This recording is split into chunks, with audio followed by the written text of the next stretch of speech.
Hi hello welcome to post 360. నేను మీ మురళీ రాపల్లి. వినేవాడు వెర్రి పప్పు అయితే చెప్పేవాడు చంద్రబాబు అనేది పాత సామెత అంట. వినేవాడు కొండెర్రి పప్పు అయితే చెప్పేవాడు టీవీ5 మూర్తి అనేది కొత్త సామెత అంట. ఇది ఎవరో కాదు, వైఎస్ఆర్సీపీ అధికార ప్రతినిధి కారుమూరి వెంకట గారు ఆయన ట్విట్టర్ వేదికగా చేసినటువంటి కామెంట్. కారణం ఏంటి అంటే, దావోస్ లో అంట విపరీతమైన చలంట, వణికిపోతూ అందరూ కోటులు వేసుకుని స్వెటర్స్ వేసుకుని ఒళ్ళు వేడిగా ఉంచుకోవడానికి ట్రై చేశారంట. కానీ చంద్రబాబు నాయుడు గారు మాత్రం 75 సంవత్సరాల ఏజ్ లో కూడా నిటారుగా నిలబడి కద్ర బట్టలతోనే హ్యాపీగా నుంచున్నారంట. అది కమిట్మెంట్ అంట. Okay, great. అంత పెద్ద వయసులో అలా ఉన్నారంటే. అంతకన్నా ముందుకొచ్చి ఇంకొక అద్భుతమైన కామెంట్ చేశారు. ఒకసారి మీరు వినండి, మూర్తి గారు ఏ కామెంట్ చేశారో. దావోస్ లో ఇన్వెస్ట్మెంట్ సమ్మిట్ కి వెళ్ళినప్పుడు ఒక హోటల్ లో బస్ చేశారు. చంద్రబాబు గారి రూమ్ లో, చీఫ్ సెక్యూరిటీ వాళ్ళు వేరే రూమ్ లో, ఆఫీసర్స్ వేరే రూమ్ లో ఇలా ఉన్నారు అందరూ. అప్పుడు -12 degrees టెంపరేచర్ లో ఆ రూమ్, హోటల్ రూమ్ వెంటిలేటర్ కొంచెం పగిలి మంచు మొత్తం లోపల ఎందుకు సార్ చంద్రబాబు గారిని ఇబ్బంది పడి రగ్గులు కప్పుకుని చాలా ప్రయత్నాలు చేసి హోటల్ స్టాఫ్ ఫోన్ చేసి ఏదో రాత్రంతా ఇబ్బంది పడి కొంచెం తెల్లవారుజాము నిద్రపోయారు. మగతగా నిద్ర పట్టింది. తెల్లారేసరికి లేట్ అయింది. వాళ్ళు లేచేసరికి లేచి చూడగానే చూస్తే విఐపి లేరు. సిఎస్ బాబు ఫోన్ చేస్తే విఐపి లేరు, వచ్చారు అన్నారు. వీళ్ళు కంగారు వచ్చి గబగబా రెడీ అయిపోయి అప్పుడే ఎందుకు వెళ్ళిపోయారు అని చెప్పి వెళ్ళేసరికి ఇంకా స్టాల్స్ అన్ని ఓపెన్ కాలే. ఆంధ్రప్రదేశ్ స్టాల్ ఒకటే ఓపెన్ అయింది, మిగిలిన అన్ని అప్పుడప్పుడే వస్తున్నారు. అప్పటికే వచ్చినటువంటి కొంతమంది పారిశ్రామికవేత్తలు, ఫారినర్స్ ఆంధ్రప్రదేశ్ స్టాల్ దగ్గర ఉంటే వాళ్ళందరూ రగ్గులు, మఫ్లర్లు ఇవన్నీ కప్పుకుని ఉంటే పెద్ద పెద్ద ఇవన్నీ వేసుకుని అక్కడ అదే కద్దరు బట్టలతో అదే వ్యక్తి అలా కూర్చొని ఇన్వెస్ట్మెంట్స్ గురించి మాట్లాడుతున్నాడు. ఆంధ్రప్రదేశ్ లో ఉన్న అవకాశాలు ఏంటి?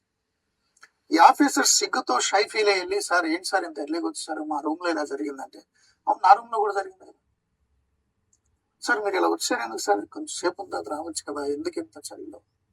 నేను గవర్నమెంట్ డబ్బుతో వచ్చానయా, మనందరూ గవర్నమెంట్ ప్రజలు కట్టిన పన్నులతో విమానాల్లో వచ్చి హోటల్లో బస్ చేశాం. అందరికంటే 10 నిమిషాల ముందు నేను వస్తే నాకు ఎలాగా టైం వేస్ట్ చేయడం అనవసరం.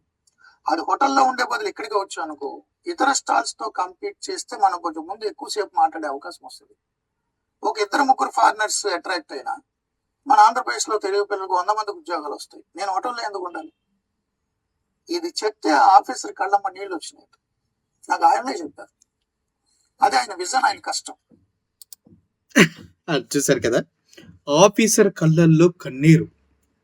ఇదే తమ్నైల్ పెడతాను.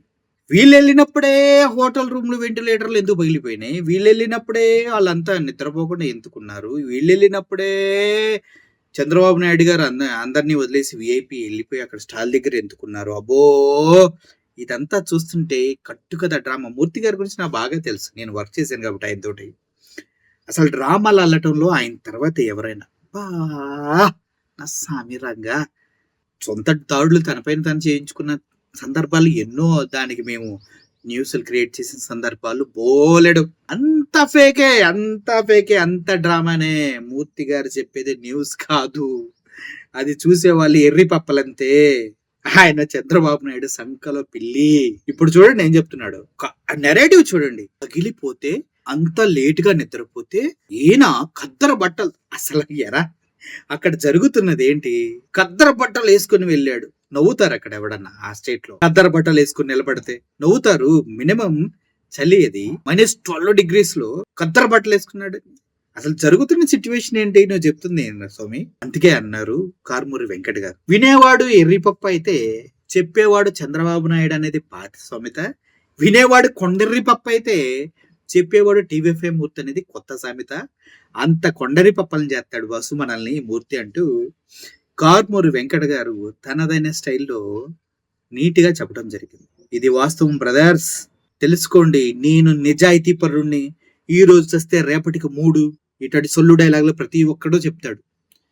ఈ రోజు నేను చస్తే రేపటికి 3 కదా, 5 అయితే ఏంటి, ఇవన్నీ ఏంటి నెరేటివ్స్, కొన్ని డైలాగులు రాసుకుంటారు ఈయన మూర్తి. ఆ మూర్తి రాసుకొని ఇలా చెప్పాలి. పెట్టుబడులు తెస్తే 10 మందికి ఉద్యోగాలు వస్తాయంట, 100 మందికి ఉద్యోగాలు వస్తాయని చెప్తున్నారంట. సార్ మూర్తి ఆంధ్రప్రదేశ్ వాలంటరీ వ్యవస్థ 2,75,000 మంది ఉద్యోగులు నిర్దాక్షంగా పీకేశాడు. అప్పుడు మాట్లాడవే. మన ఆంధ్రప్రదేశ్ లోనే డిఎస్సి ప్రథమ సంతకం పెట్టారు ఈ ఈ ఎడ్యుకేషనల్ ఇయర్. ఇప్పుడు వాళ్ళని పోస్టింగ్ చేస్తా అని చెప్పాడు మీ లోకేష్. మరి ఇప్పటివరకు చేయలేదు. దాని గురించి మాట్లాడవే. ఆరోగ్యశ్రీని లేపేశాడు. దాని గురించి మాట్లాడవే. చెప్పు మూర్తి. ఒక జూనియర్ ఆర్టిస్ట్ తీసుకొచ్చి 50,500 కోట్ల పెట్టుబడులు వెనక్కిళ్లేలాగా చూశాడు. మరి అప్పుడు తెలియలేదా ఎంతమందికి జాబులు వస్తాయో? జేఎస్డబ్ల్యూ అధినేత ఆంధ్రప్రదేశ్ లో 50,500 కోట్లు పెట్టుబడి పెడతాను వస్తే అతను ఒక అమ్మాయితో అక్రమ సంబంధం కలిపి హనీ ట్రాప్ చేసిందని చెప్పేసి మీరు నానా యాగి చేసిన వాళ్ళు మీరు కూడా ఉన్నారు కదా మూర్తి. అప్పుడు తెలియలేదా?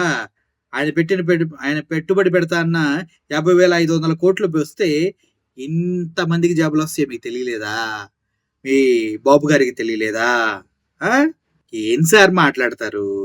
మరీ కామెడీ చేస్తున్నారు మీరు ఈ మధ్య టీవీ ఛానల్లో. దొరికిందే ఛాన్స్ అని చిపా పోతే. ఇంకా నీ గురించి మాట్లాడేది ముందబ్బా. అందుకే అన్ని తీట్లా. సరే, ఓవరాల్ గా మీరు కొండేరు పప్పలా కనిపిస్తున్నారే మూర్తికి. కాదని ప్రూవ్ చేసుకునే ప్రయత్నం చేయండి. ఒకవేళ అయితే నేనేం చేయలేను అనుకోండి. ఎందుకంటే చెప్పేవాడు కొండేరు పప్పలు చేయగలిగా సమర్థుడు. సో మీరు నిజాన్ని గమనించి రియాలిటీలో ఉంటే ఎంతో కొంత మానసికంగా ఆనందం కలుగుతుంది. అరే మనం ఫేక్ గా లేమనేసి నమ్మకం మనకు కొంచెం ఆత్మవిశ్వాసం వస్తుంది. ఇటువంటి మూర్తి లాంటి వాళ్ళు చేసే ఇటువంటి సోది కామెంట్స్ వల్ల చంద్రబాబు నాయుడు గారి పైన సింపతి చల్లు కూడా నిలబడ్డాడు. ఏం పీకర్ నిలబడ్డాడు? 2015 నుంచి 2019 వరకు దావోస్ లో ఈ బిజినెస్ సమ్మిట్స్ కి వెళ్తూనే ఉన్నారు. ₹1 తీసుకురాలా. జీరో నిల్లు వస్తాయి అని చెప్పి అప్పుడు హడావుడి చేసిన కంపెనీలు ఏమీ రాలేదు.